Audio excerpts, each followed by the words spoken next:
and Ice by Robert Frost. Children, first I will read the stanza, then we'll discuss the meaning of the word that is given in red, and then I'll explain the stanza. Some say the world will end in fire, some say in ice.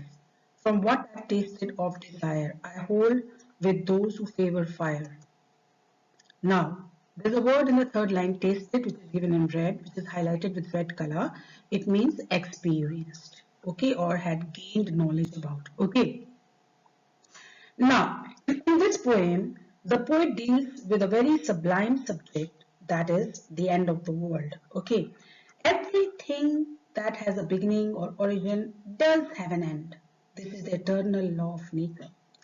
Therefore, the existing world will also come to an end someday. But how will it end? So, see in the stanza, the poet says, some say the world will end in fire, some say in ice. Now, what does this word some stand for? The people, okay? And people are divided on this issue.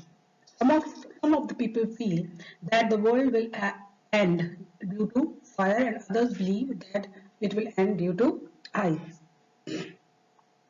Some think that the natural element of fire will cause destruction of the world, and there are others who think that the world will end in ice, all kinds of life into death and destruction.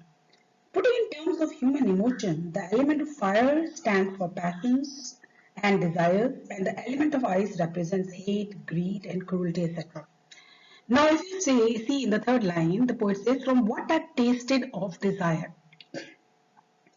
The poet is expressing his own experience. He is telling us about his own experience, that he has already experienced desire. Okay.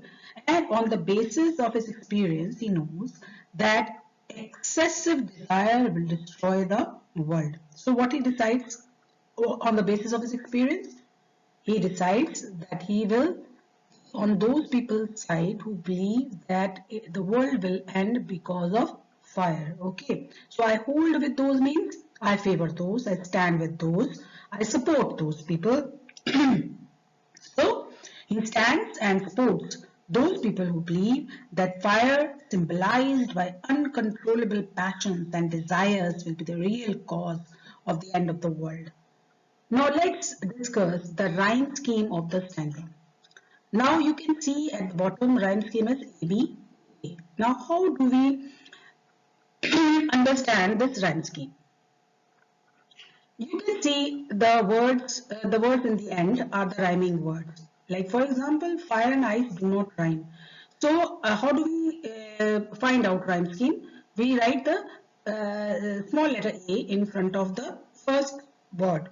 Then the second word is not rhyming with the first word. Then what we'll do, we'll write the B.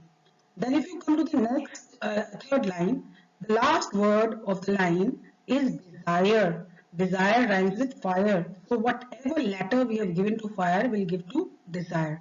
And again in the last line, it's the same word, fire. So we will not write it in the examination, but this is just for your understanding that A, B, A is a rhyme scheme. So that is why, but the right way to write rhyme scheme is this. We write it horizontally like this, but for your understanding, I've explained it like this. I hope it is clear to all of you.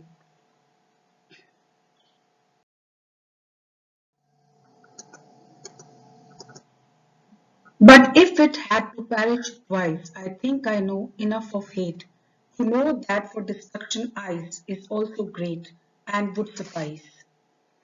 Let's discuss the word meaning. In the first line, there's the word perish, which means die or end. After that, there's a word twice, which means two times. And the last line is the word suffice, which means to be sufficient or to be enough. Now, let's discuss the meaning of the stanza. In the first line, it stands for world. In this stanza, the poet says that if this world has to be destroyed not once, but twice, then ice is strong enough to do this thing. The poet has seen and experienced enough of hatred in this world.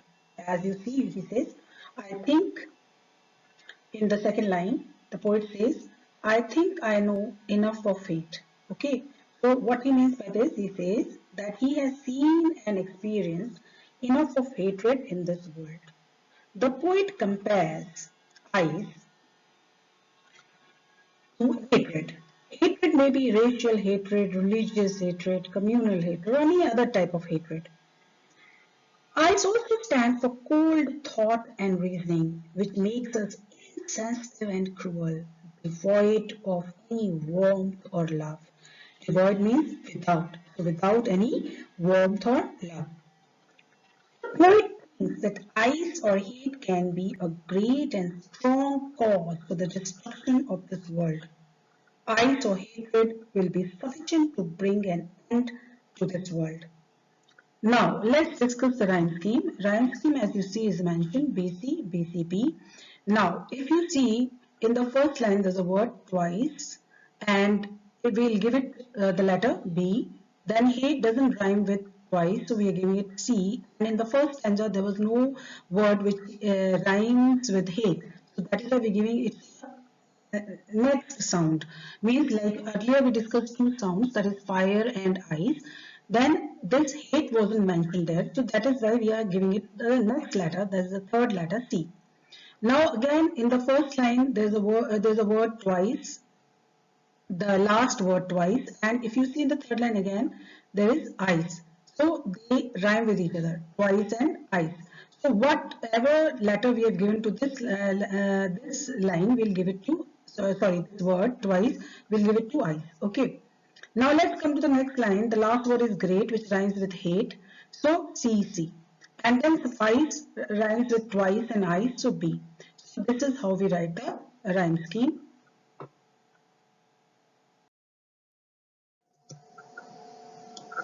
Theme of the poem Fire and Ice.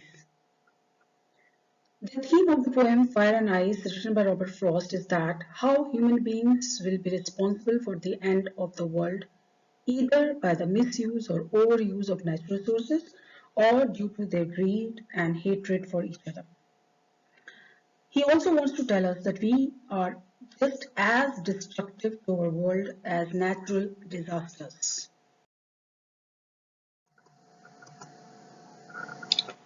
Fire and Ice, written by Robert Frost, conveys the message that humanity can redeem itself and possibly save and delay the end of the world by giving up excessive indulgence in passions and desires, and also by getting rid of all kinds of negative emotions. Desires can be controlled by being satisfied and happy with what one has.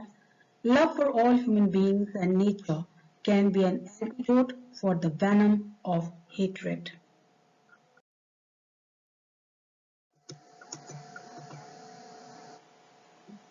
The title of the poem, Fire and Ice, is quite apt because the poem deals with the two causes of the end of the world, that is, fire and ice.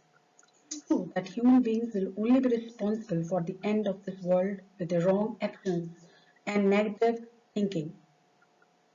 The overuse and misuse of natural resources due to their greed and their hatred for each other will be the cause of the end of the world.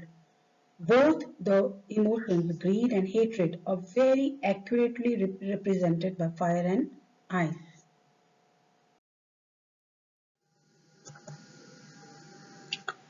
Symbolism in the poem Fire and Ice. Fire stands for greed, avarice. Avarice is extreme greed for wealth, lust, conflict, and fury. Fury means a great anger. Ice stands for cruelty, intolerance, rigidity. Rigidity means when you don't want to change, you don't want to adapt. Insensitivity, when you don't have feelings for anything, you don't feel anything, you don't feel pity or sympathy for others. Coldness, indifference. Indifference is lack of interest or concern, hatred. That's all.